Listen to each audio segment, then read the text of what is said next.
Olá pessoal, eu sou André, sou professor de Química e este é o nosso segundo vídeo sobre a relação entre as massas atômicas dos elementos e a sua classificação periódica, em uma abordagem voltada para o ensino médio. Antes de qualquer coisa, é importante ressaltar que vídeo não cumpre o mesmo papel que aula presencial. Ele é uma ferramenta importante para levar conteúdo para os estudantes, mas não cumpre o mesmo papel não. E neste vídeo, nós vamos falar especificamente da relação entre as massas atômicas relativas e a classificação periódica dos elementos, percorrendo um pouco o caminho histórico que a ciência fez para tentar encontrar alguma ordem, alguma relação entre os diversos elementos químicos conhecidos, até que enfim a gente pudesse chegar na classificação periódica dos elementos como nós conhecemos hoje. Bora pro conteúdo? E este vídeo eu vou começar de uma maneira um pouco diferente. Eu vou deixar aqui para vocês o link de dois vídeos diferentes, onde são apresentadas as propriedades de dois grupos de elementos químicos diferentes. E o primeiro deles é o grupo dos metais alcalinos, que quando aparecem como substâncias simples, se comportam como metais propriamente ditos, brilhando, conduzindo corrente elétrica e assim por diante, mas que têm uma tendência muito grande a reagir, formando compostos com facilidade. Apesar de serem metais, são molengas e são cortados com uma lâmina com muita facilidade. E quando são expostos ao ar, escurecem, perdendo aquele brilho típico dos metais. Esses metais, quando jogados na água, apresentam reações químicas muito intensas, soltando faísca, gerando efervescência e até mesmo causando algumas explosões. E após essa reação com água, o líquido que sobra ali fica básico. E agora eu peço para você, dá um pause aí e vai lá ver o primeiro vídeo. É bem curtinho, só que não esquece de depois voltar aqui, hein?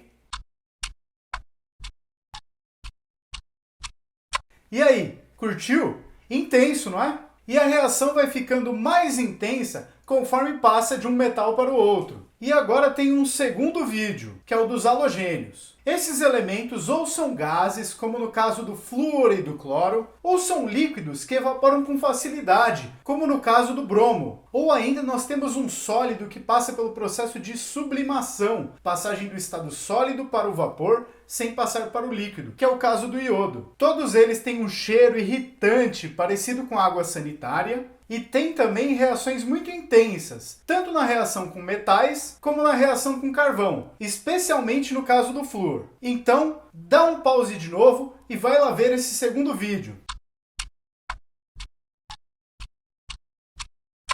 E esses vídeos são bem legais para a gente perceber que a gente consegue agrupar os diferentes elementos químicos de acordo com propriedades em comum que eles têm. Além de algumas das propriedades tratadas aqui, existem outras também, como por exemplo, em que proporção que esses elementos fazem compostos com outros elementos. E as proporções muitas vezes são semelhantes para elementos de um mesmo grupo. E a ideia de organizar e classificar os elementos de acordo com as suas propriedades não é uma coisa muito nova não. Em 1789, o próprio Lavoisier, chegou a fazer algum tipo de classificação dos elementos químicos que ele conhecia na época, dividindo no que ele chamou de substâncias simples, substâncias metálicas, substâncias não metálicas, salificáveis ou terrosas. E o bacana dessa tabela do Lavoisier é que além da classificação de acordo com as propriedades semelhantes, ele ainda faz o comparativo dos nomes pelos quais aquelas coisas eram chamadas de forma comum e das novas nomenclaturas que ele resolveu assumir. E nós encontramos, por exemplo, o próprio oxigênio aqui, que recebia nomes como ar deflogisticado, ar empírico, ar vital. E outra coisa legal da tabela do Lavoisier é que a gente encontra algumas coisas que hoje nós sabemos que não são elementos químicos de fato, como por exemplo o que ele chamou de lumière, ou luz em francês,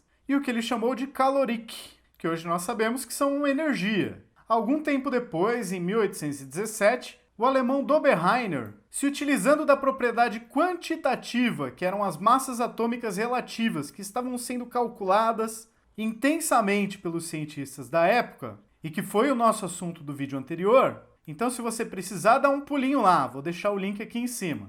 E percebeu que ele conseguia agrupar em trios elementos com propriedades semelhantes, como por exemplo cloro, bromo e iodo, que são os halogênios, do segundo vídeo que eu sugeri para vocês aqui no início. Outra tríade de elementos com propriedades semelhantes eram cálcio, estrôncio e bário. E mais uma ainda, enxofre, selênio e telúrio.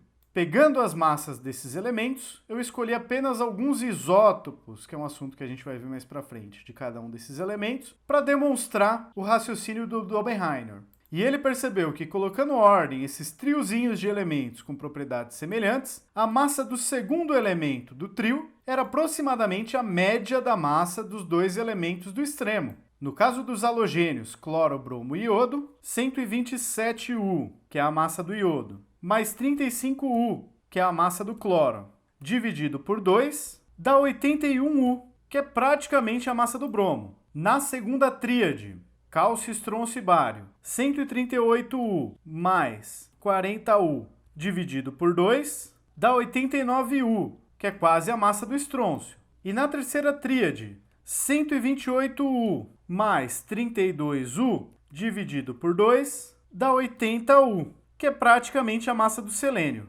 E o bacana dessa ideia do Oppenheimer é que se ele conseguir observar esse comportamento para os elementos conhecidos, será que não daria para prever a existência de elementos até então desconhecidos? Talvez fazendo a média de dois que ele já conhecia, mas que parecia estar faltando algum ali no meio?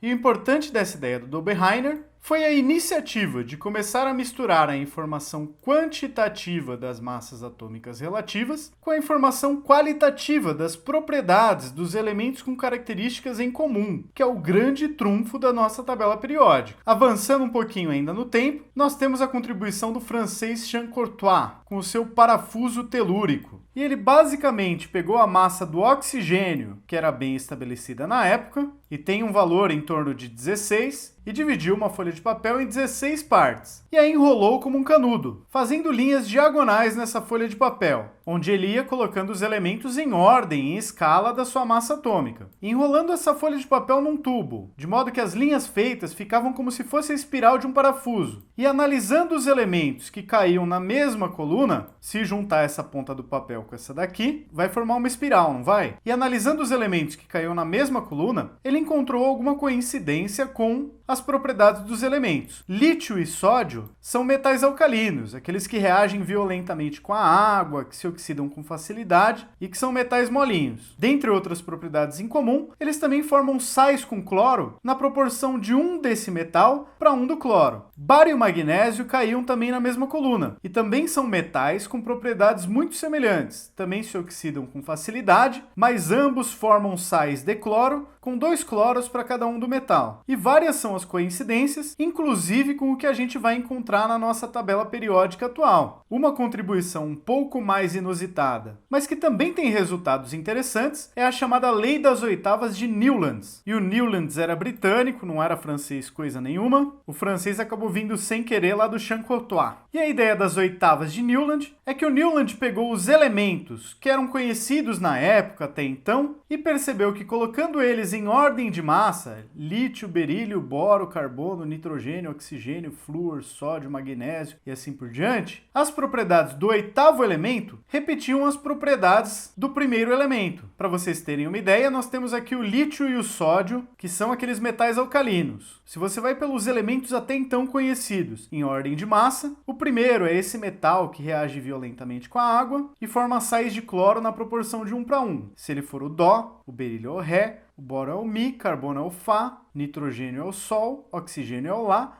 flúor é o Si e o Dó de novo seria o sódio, que tem propriedades muito parecidas. Se você começasse no berílio e fizesse o mesmo processo, seria Dó, Ré, Mi, Fá, Sol, Lá, Si, Dó. Magnésio, que se comporta de maneira parecida com o berílio. E o mesmo valendo para a convergência de diversas propriedades. Para pegar uma do vídeo dos halogênios, se você começa no flúor, Dó, Ré, Mi, Fá, Sol, Lá, Si, Dó. Você termina no cloro, que tem propriedades semelhantes. Evidentemente, isso só foi possível porque o Newland tinha um conjunto de elementos químicos conhecidos na época que não incorporava, por exemplo, os gases nobres, hélio, neônio, argônio, criptônio, xenônio e radônio. O primeiro gás nobre que foi descoberto só 2 anos depois do trabalho do Newland, que foi o gás hélio. E, por sinal, o nome hélio vem do deus do Sol da mitologia grega. Porque a primeira vez que esse elemento foi detectado foi observando a luz do Sol durante um eclipse no ano de 1868. E na época os cientistas acharam que só tinha esse elemento lá no Sol. Mas hoje nós sabemos que tem aqui na Terra também. É aquele que o pessoal usa para encher aquelas bexigas flutuantes e que deixam com uma voz engraçada depois que você inala ela e resolve falar.